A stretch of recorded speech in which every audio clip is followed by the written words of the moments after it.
name's Mrs. Thomas and I'm responsible for Media Studies at GCSE and at A-Level.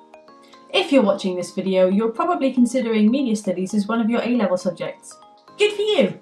Media Studies is one of the most diverse and current subjects on offer at A-Level and combines disciplines from English, photography, art, business, psychology, sociology, to name a few. Some of you will have studied media at GCSE, but for those who haven't, media is the study of how media institutions use media language to construct representations of people, places, events, anything really, and then how audiences also respond to that. Media encourages you to think critically about the world around you. It also allows you to be an informed and discerning consumer of media, which in this current age is pretty important. There's a lot of information in this video because I want to be as thorough as possible in terms of what is available in the A-Level and a lot of the content and requirements for each section.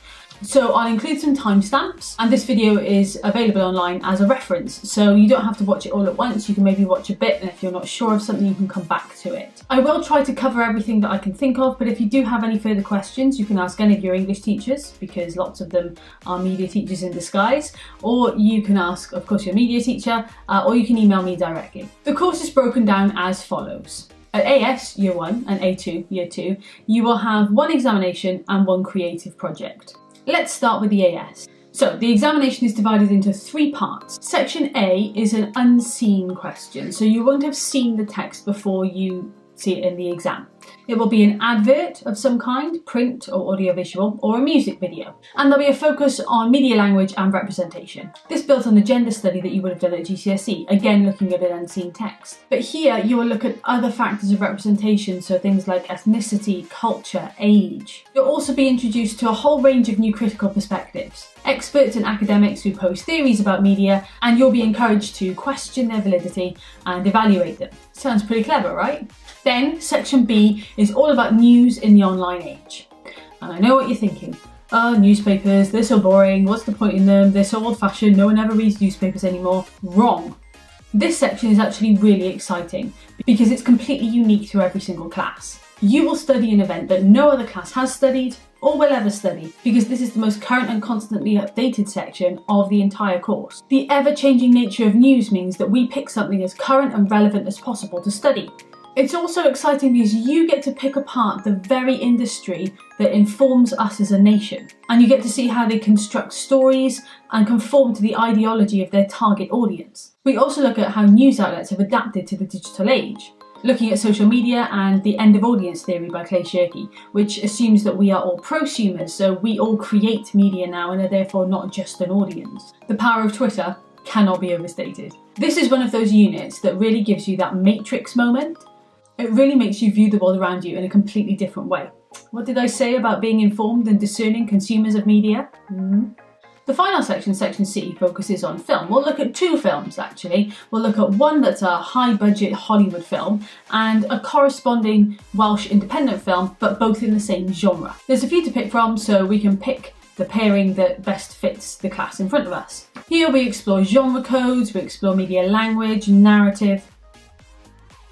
Here we explore genre codes, media language, and also industry, looking at how films are produced, distributed and exhibited, and also looking at the funding process for both Hollywood mainstream and independent films. So that's the examined unit, and that is worth the bulk of the AS level. There's also then the creative project. The percentages are a little bit weird because of the way that AS and A2 are weighted, but it's just worth knowing that the exam is worth about 2/3 of the course and the coursework's worth about 1/3. So the creative project asks you to take all the elements that you've looked at in terms of analysing existing media texts and use them to create your own. You will have the chance to create a short film or a film publicity campaign. There are also additional options, and if you're really interested in a specific option that is not part of the film brief, then of course we can discuss that specific brief with you further. Alright, that's the AS covered, so that's your first year. If you choose to take media for the full 2 years to gain the full A level, then your second year is as follows. As mentioned before, you will again have an examination and a creative project. Once again, the examination has 3 sections. At A2, you will be asked to have knowledge of all 4 key areas, so industry, audience, media language and representation. You will also be asked to understand context, so the social, historical context of the media product that you're looking at. Section A looks at TV crime drama. We'll look at genre, industry, character, narrative, and a whole load of other perspectives, as well as looking at the industry and how it's had to adapt to things like streaming services and online platforms for television. We'll be looking at Hinterland, which is an award-winning Welsh crime drama and was filmed in a unique way with the Welsh and the English versions shot back to back. We'll also be looking at a European crime drama and a historical crime drama. Section B explores the magazine industry, another industry that's had to make huge changes in order to adapt to the digital age of media. We will look at mainstream and independently published magazines and investigate the issues surrounding them, such as representation, industry and audience expectation. Section C, and a firm favourite among students, is video games. And no, we won't be playing the video games. However, that's not actually why it's a firm favourite. It's a favourite because this is where we really bring in some university level skill, debate and discussion.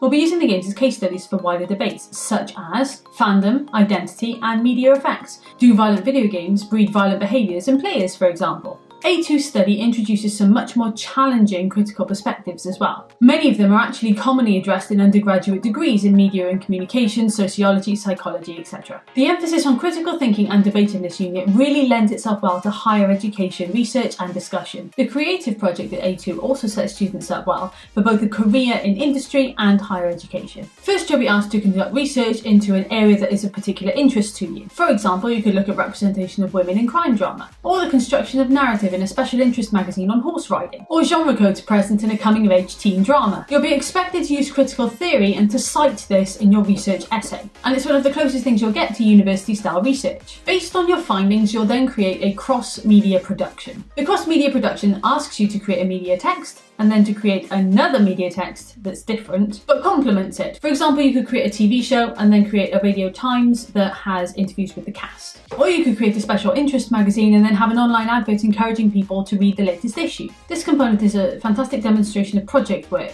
and is a great asset to your portfolio for many future creative careers, as well as being a really strong example of high-level academic research. Lots of this may sound familiar to you if you're currently studying GCSE media. It is a step up and it builds on the knowledge and skills that you will have gained throughout your GCSE studies. But completing the GCSE course will be of great advantage to you and potentially afford you time and opportunity to pursue media study outside of the exam specification and range of texts on offer. We have a range of enrichment opportunities available to support the study of the course, but also to push you and challenge you further in areas that particularly interest you. These allow you to fulfil your personal interests and also allow you to explore maybe options for your next steps. These include, but are not limited to, specific eras or areas of interest in film, gaming, media production, media design, and media debates, to name but a few. We can facilitate students writing and submitting articles for potential publication in a national magazine on a media topic of your choice, producing podcast episodes that can feature on iTunes and Spotify, and creating media productions that can be submitted for awards both at school and national level. It's worth mentioning that you can take Media Studies A-level if you've not taken the GCSE.